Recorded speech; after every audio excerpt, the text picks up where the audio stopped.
मैं तो आपसे सवाल पूछता हूँ, आपके यहाँ भी कोई पुल पुलिया टूट गया होगा, आपके यहाँ भी नाले का पानी घरों में घुस रहा होगा, आपके यहाँ भी भ्रष्टाचार हो रहा होगा। क्या आप अपने विधायक, अपने एसडीओ, अपने थानेदार, अपने जिलाधिकारी को अपनी बात कह सकते हैं? उनसे सीधे जैसे पहले मिलते थे वैसे मिल सकते हैं? नहीं मिल सकते हैं। क्या आप जिनको विधायक बनाकर सदन में भेजे हैं, विधायक इसलिए बनता है कि वो आपकी आवाज को वहां तक पहुंचा सके।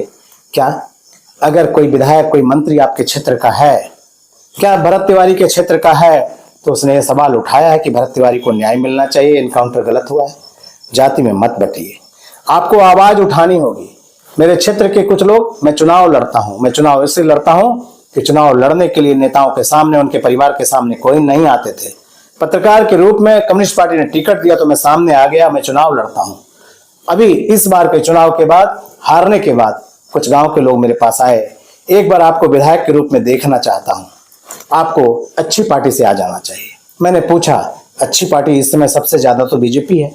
अगर मान लो बीजेपी ने मुझे स्वीकार कर लिया, मैं बीजेपी का सदस्य हो गया, बीजेपी ने मुझे टिकट दे दिया, मैं जीतकर विधायक भी बन गया, लेकिन जब भरत तिवारी की हत्या होगी, जब सरेआम निर्दोष को मारा जाएगा, तो ऐसी परिस्थिति में क्या मैं सम्राट चौधरी के मुख्यमंत्रित्व में विधायक के रूप में रह सकूंगा? रिजाइन नहीं कर दूंगा, क्योंकि मेरा जमीर जिंदा है।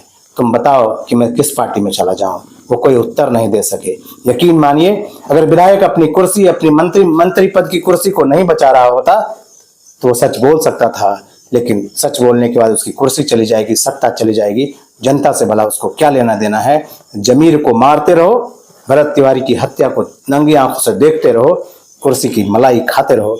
यही तो लोकतंत्र है और यही तो आपने किया है जो भुगत रहे हैं।